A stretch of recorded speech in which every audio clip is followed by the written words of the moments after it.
মজা শিখাইল না দিদি। এই কথাটা যদি মা শুধু বড় ভাই একবার কর, আপনি কোটি টাকার মালিক হইতে পারেন। আল্লাহ কসম দিয়া বলি, কোরআন থাকলে কোরআন দইরা কইতাম, রেজাল্টটা দিয়ে দিতাম এখনই।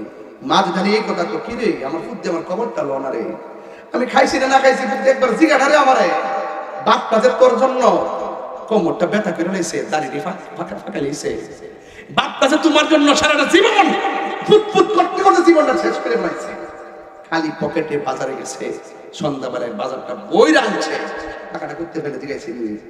আর তুমি তখন 40,000 বেতন পাও, বাপরে 1 টাকা দাও না। আর তোমার বাপ তো তখন 2,000 টাকা সরকারি বেতন হবে তো না, তখন তোমার 3 বেলা ভাত খাওয়াইছে, তোমার ঈদের সময় তার কাপড় কিনে দিছে, অসুস্থতার সময় চিকিৎসা করছে, বিদেশ পাঠানোর সময় টাকাটা দিছে, তোমাকে উচ্চ শিক্ষায় শিক্ষিত করার জন্য সব টাকা বাপটা কোথায় থেকে আইনা দিল। একটা ভাতকে বাপরে জিগাই দিনা জীবনটা শেষ করে ফেলাইলো, জীবনটা তার সাথে করে ফেলাইছে। তুমি গ্রামের সেবা করলে ব্যস্ত যাবে না, মা বাপরে কষ্ট দিয়া।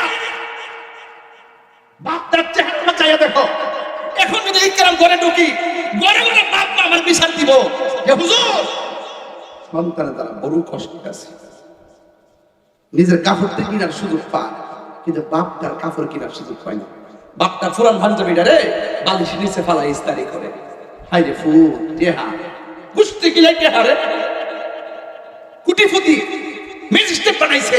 আমি বাংলাদেশে কতটা মা বাপ দেখছি বৃদ্ধাশ্রমে, সবগুলো দেখছি শিক্ষিত।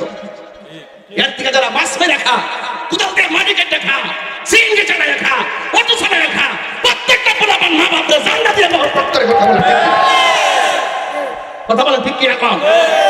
এই কথাগুলো কইলে আপনারা অনেক সময় উল্টা মনে করেন, আরে মা বাপ না থাকলে কি আছে, আজকে মরে দেখো আমার মতন কানবেন বাপের জন্য। আজকে যে ডালটা ধরি এই ডালটা বানিয়ে ফেলি। আরে আমি 22 বছর ওয়াজ করি, কোনোদিন তো এরকম মেয়েটা কিন্তু হই নাই, বাপ নাই, দোয়া করতে দোয়াটা হইতেছি না। আরে বাপ তো এমন একটা বাপ, একটা বট গাছের মতো ছায়া দিয়ে রাখে। মা তো এমন একটা মা, মমতার চাদর দিয়ে তোমার ঘুম পাড়ায় রাখে। টের পাও না গেলে গা বুঝবা শান্ত মা বাপ কি জিনিস।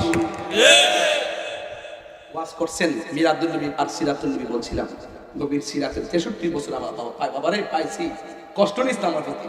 আমি ফলামান্ডে কয়া যায়, আজকে থেকে কয়া যায়, মা বাপরে যায় ফাউডাতের ভাবসায় কইরা মা জীবনে যা করছি ভুল করছি আম্মা।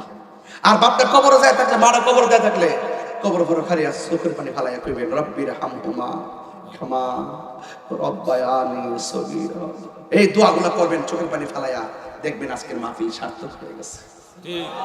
5 ওয়াক্ত নামাজ দিছি, পড়বেন ইনশাআল্লাহ। মা বাবার খেদমত দিছি, করবেন ইনশাআল্লাহ। ও আমার এই গ্রামের বাবারা, ও আমার মুরব্বি বাবাজিরা গো, ও আমার যুবক ভাইরা, মা আমেনা বলেন আমার নবী দুনিয়াতে যখন আসলো অন্যান্য ছেলেরা হয় উলঙ্গ, আর আমার নবী দুনিয়াতে এসেছেন, আমার নবী জান্নাতি কাপড় পরে এসেছেন। আমার নবী দুনিয়াতে এসেছেন খতনা হইয়াই দুনিয়াতে এসেছেন। আমার নবী, আপনার নবী বলেন উম্মত পৃথিবীর মানুষ আমার লজ্জাস্থান পৃথিবীর কেউ দেখে নাই। সুবহানাল্লাহ কেন?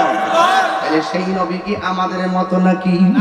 এবার মা আমেনা বলেন আমার নবী দুনিয়াতে আইসা কয় আল্লাহ ছাড়া কোনো মাবুদ নাই, আর নবী হলো আল্লাহ রাসূল।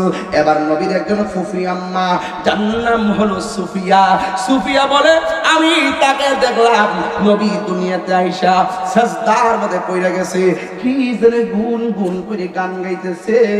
আমি ফুফু আম্মা হইয়া আমার কানটারে নবীর জবান মুবারকের কাছে লাগাইলাম, লাগানোর পরে আমি শুনলাম আমার নবী, আপনার নবী রাহমাতুল লিল আলামিন দুনিয়াতে আইসাই আমার নবী সাজদার মধ্যে পড়া, কেন তাহিরি হুজুর নবী নবী করে কেন